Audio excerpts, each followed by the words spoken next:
biriko birashikira abarundi boherejwe mu gihugu ca Qatar cyane cyane mu mugwa mukuru w'ico gihugu i Doha kuja gukorayo ubuzi butandukanye. Muragabishijwe mwese mutegerezwa kumviriza ibiri muri iyi nkuru. Niba ufise uwawe uri mu gihugu ca Qatar ugahita ushaka uburyo bwo kumuhabagara cyangwa se mukavugana kugira ngo wumvirize ingene amerewe. Ni byinshi turaza kugaruka ko cyane cyane ku bikorwa bibi biriko birakorwa na ambasade y'igihugu cy'u Burundi i Doha mu gihugu ca Qatar, aho bamwe bariko baravuga ko iri mu rudandazwa rw'abantu. Ni mu gihe kandi ngibi n'umushikiranganje w'imigenderanire n'andi makungu nawe ataca bikora ko mu gihe abohereza abo banyagihugu muri ivyo bihugu vy'abarabu kuja kuronderayo ubuzi ari abategetsi bo hejuru mu burongozi bw'igihugu ndetse no mu burongozi bw'umugambwe uri ku butegetsi. Niteka n'umunezero ntangere ivyo gusubira kubana namwe banywanyi bacu mubana natwe mu makuru n'ibiganiro vya misi yose tubandanya gushikiriza kuri nombonesha kure yacu kandi yanyu Muhuza TV. Uyu ni umwanya tugiye kubageza ko amakuru biriko biravugwa bigezwe ko muri kano kanya ngaha mu gihugu cy'u Burundi. Ni amakuru tuza kugaruka kuri byinshi bitandukanye, gusa cyane cyane tukaza kugaruka mu gisata kirabana n'agateka kazi na muntu. Bamwe bati ambasade y'u Burundi i Doha muri Qatar yoba iri mu rudandazwa rw'abantu. Hari abarundi benshi bagore mu gihugu ca Qatar inyuma y'amafaranga menshi barishijwe namwe mu bakozi b'ubuserukizi bw'Uburundi muri ico gihugu, bakigezemwo babura ivyangombwa none babayeyo banyegeye. Umwe mu bakozi ba ambasade y'u Burundi nawe arapfunzwe yagirizwa kwinjiza abantu muri Qatar bidaciye mu mategeko. Ambasade nayo yaciye imwihakana. Ni mu gihe abarundi bari muri ico gihugu bidoga rwose ko ambasade atacifashe umurundi agorewe muri ico gihugu, bakanayagiriza amafuti menshi arimwo urudandazo rw'abantu no gufasha abiyo amafaranga mu Burundi baja kwenyegeza muri Qatar. Bakagiriza cyane cyane ambasaderi Isidore Ntirampeba ko ariwe akingira abakoreye amafuti nkuko tuza kubigarukako. Ni mu gihe ibi bintu biteye isoni cyane kuko vyangiza n'isura y'igihugu mu makungu, ngariko ngo ntibitangaje mu gihe amasosiyete yahawe kugurisha abarundi mu bihugu vy'abarabu asanzwe yegukira abategetsi yo hejuru mu burongozi bw'igihugu ndetse no mu burongozi bw'umugambwe uri ku butegetsi. Ngo ubundi kicari ikibazo c'umushikiranganje Albert Shingiro yotegerejwe kwitwararika bino bintu bigahagarara, ngariko ntavyo twiteze ko azokora. Nimiburi hokorwa ivyo gufasha abo barundi babayeho banyegeye muri Qatar bakoroherezwa kuronka ivyangombwa.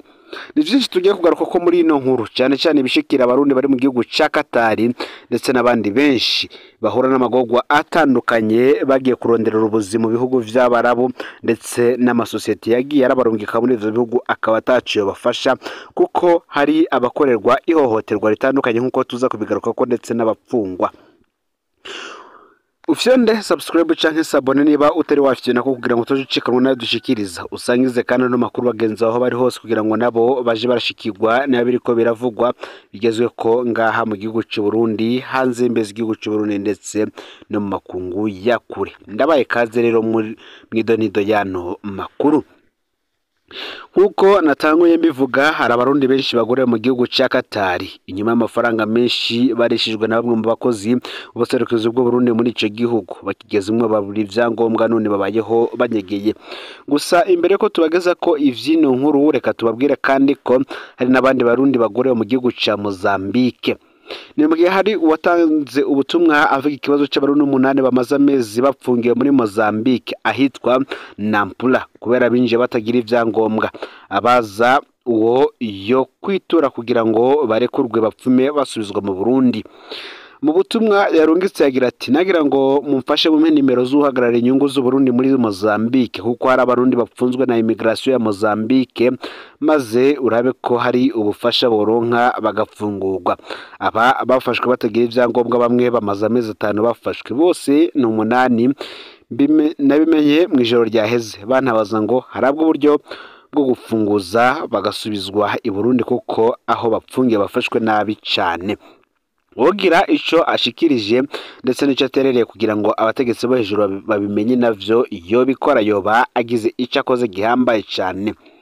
Ni mu gihe abarundi bashika muri Qatar bakabura ivyangombwa. Umwe mu barundi baba muri ico gihugu yatanze umwihwezo wiwe.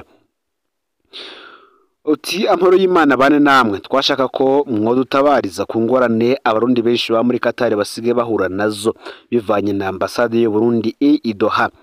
Ambasade isigaye ikora urudanazo rwo kuzana abarundi muri Qatar kenshi ikabata mw'ibarabara ata vyangombwa bafise. Ambasade yahorana umushoferi yitwa Jean de Dieu cyangwa se Jado, ubu akaba amaze amezi 3 apfungiwe muri CID. Iyi akaba ari Criminal Investigation Department ya Qatar. Ariko amaze gufatwa ambasade yaciye imwihakana. Jado yafashwe yagirizwa ko agurisha amaviza no kwinjiza abantu muri Qatar bidaciye mu mategeko. Aha twabamenyesha ko hafi y'ibice 75% y'abarundi ba muri Qatar ari Jado yabazanye. Ikibiciwe yarabazanye ariko ntiyabarondereye ivyangombwa bita QID, Qatar Identity. Benshi rero mu bayazanye babaye hata vyangombwa. Bamwe barabafashe barabatahana mu Burundi, abandi baza baragerageza kunyegera igipolisi. Naho ambasade yo imwihakana. Jado niwe yaje gutora abarundi ku kibuga c'indege kandi akabazana mu modoka ya ambasade y'u Burundi. Aho kumwihakana ambasade y'u Burundi yoraba igasabira ikigongo Jado hanyuma ikamutahana ntarirya amagara ye watifashe neza. Nibuge kandi ngo hari uwundi mukozi wa ambasade akora urwo rudandaza yitwa Pasteur Wive Niyigateretse.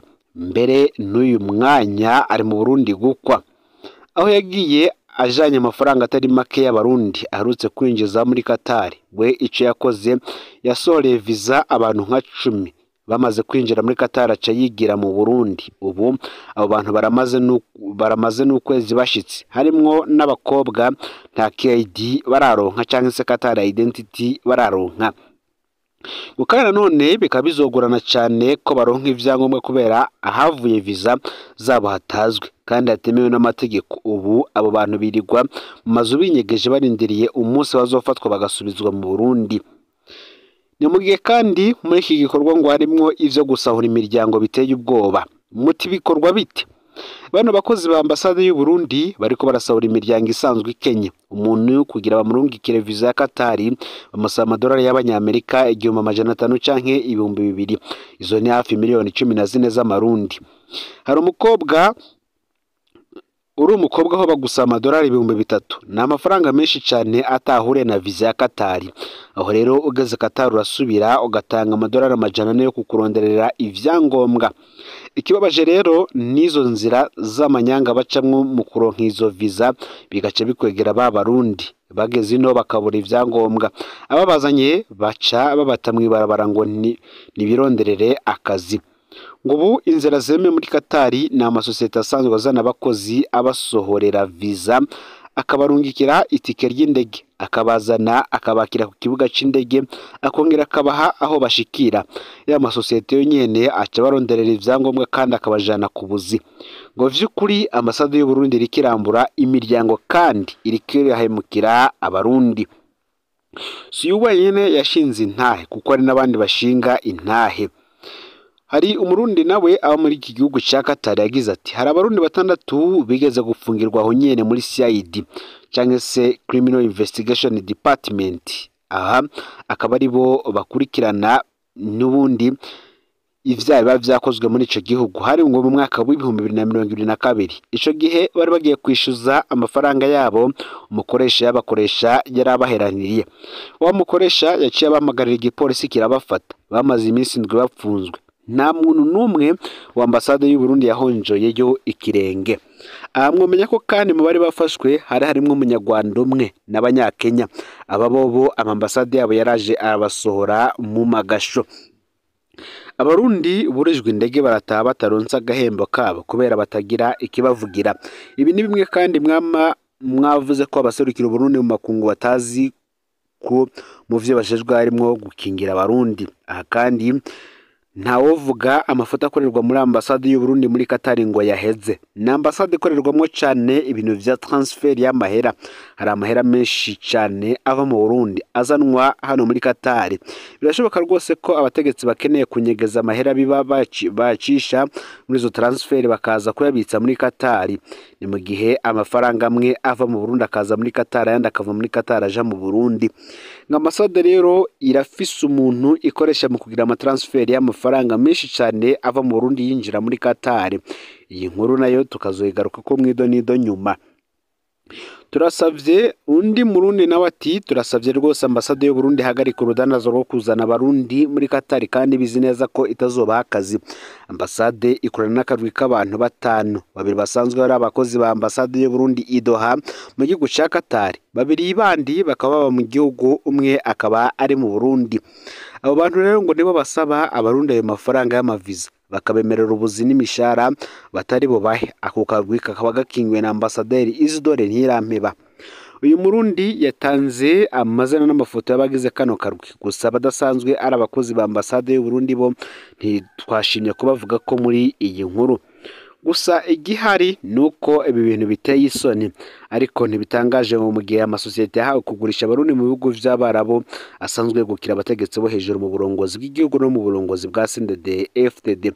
Ubundi kikaba cyari ikibazo cy'umushikiranganje w'imigenderanire n'ayandi makungu, ariko nawe akaba ataco gikora ko kuko n'ubundi iyi ari idiri y'ibihangange bikomeye cyane mu gihugu. Ni mu gihe kandi hari byinshi biriko biravugwa ku banywanyi ba seneri bagenda babura umunsi ku munsi. Muri komine Nyabitsinda ninde ariko aranyuruza abanywanyi ba seneri. Abanywanyi b'umugambwe seneri muri komine Nyabitsinda wo mu ntara ya Ruyigi barabangamiwe bidasanzwe. Kuva mu kwezi kwa gatanu k'uyu mwaka haramaze kunyuruzwa batatu, abandi barahunze igihugu. Ngibiriko birabashikira kandi ni ibintu bizwi na Mustanteri mu gihe amategeko yo gufata abo bantu yoba ava ku mukuru w'imbonerakure mu ntara nshasha ya Buhumuza Shabani nimubona asanzwe azwi mu mabi menshi cyane. Reka tugaruke ku inyuruzwa rihejeje kuba rya Ezekiel Ndayisenga ndetse na Remeji Gahungu. Ibi byose bikaba byarabaye muri uyu mwaka. Uwatanguye gufatwa yabaye Ezekiel Ndayisenga, umunywanyi akomeye w'umugambwe seneri akaba n'umufundi w'indimo wa komine Nyabitsinda. Ezekiel Ndayisenga yafashwe ku igenekerezo ya 20 ukwezi kwa gatanu k'uyu mwaka hafi saa 9 z'umurango mu gihe ariko aratavuye mu nama ku mugwa mukuru wa komine Nyabitsinda. Abamufashe bakaba bari muri kamyonete double cabine yirabura ifise imparate C551A IT, bivuga ko bari bambaye umwambaro w'igipolisi. Uwo munsi nyene isaha 2 z'ijoro Remeji Gahungu asanzwe arongoye urwaruka rwa seneri muri komine Nyabitsinda yafatiwe ku rugo rwiwe ruri ku mutumba wa Nyabitsinda. Yafashwe ari naho yaragishika muhira. Yatwawe n'abantu bambaye impuzu z'igipolisi bari kumwe n'abambaye zisanzwe bari muri ya modoka nyene yarajanye Ezekiel Ndayisenga ku murango. Imiryango yararondeje abayo irabura. Igihe bitora Musana Anastasie ayishakiye yishuye ko abo bari mu minwe y'abajejwe umutekano, ariko ntiyavuze abari bo. Imiryango yarashitse mu Ruyigi irabura. Hari abayibwiye ko abo bakuwe mu iperereza mu Ruyigi bajanwa mu zindi ntara. Iyo bivuzwe gutyo kenshi abanyurujwe ntibasubira gutorwa irengero ryabo. Tukagaruka kandi ku inyuruzwa rya Bernard Nduwimana. Uwanyurujwe irya gatatu yabaye Bernard Nduwimana, inyankamugayo yo ku mutumba wa Ndago muri komine Nyabitsinda. Uyu yararonse amakuru ko aronderwa na Shabani nimubona, umukuru w'imbonerakure muri Buhumuza acarayanyaga ahungira mu ntara ya Gitega.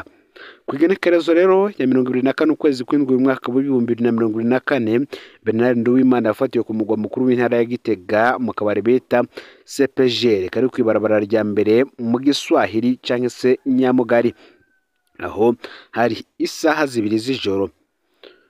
Abamufashe bamusanze ariko afata agacupa, bashika bacakira bacamuriza kamyonete double cabine yera ifise ibihe bitabona. Kuvugwa nawe ntagakuru kiwe. Agatotezo ngo Kashabani mubona ku banywanyi ba seneri mu ntara ya Ruyigi nikagira izina. Ubundi Shabani nimubona yahorazwe mu marorerwa akorera mu ntara ya Muyinga, aho anyuruje yongera yicindiriza abantu. Ubuho aherutse guhabwa kurongora imbonerakure mu ntara nshasha ya Buhumuza igizwe n'intara za Muyinga, Ruyigi, Cankuzo n'igice ca Gitega. Amabere rero ngo yahora akorere Muyinga ubu agiye kuyakorera mu karere kose. Aho Shabani nimubona ageze usanga afise inguvu kurusha ababaramatari n'abakuru b'igipolisi kubera aziko ashigikiwe na Reverend Ndikuriyo, umunyamabanga mukuru w'umugambwe uri ku butegetsi.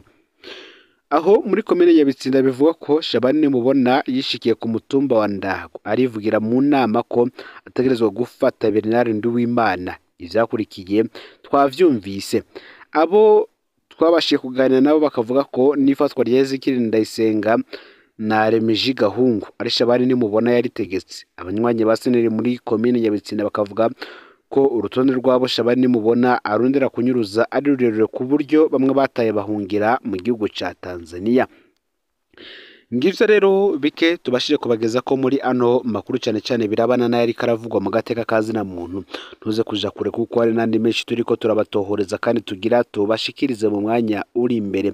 Aho uri hose rero ufyonde subscribe canke sabone niba utari wafyenda kugira ngo tujicikaro nayo dushikiriza.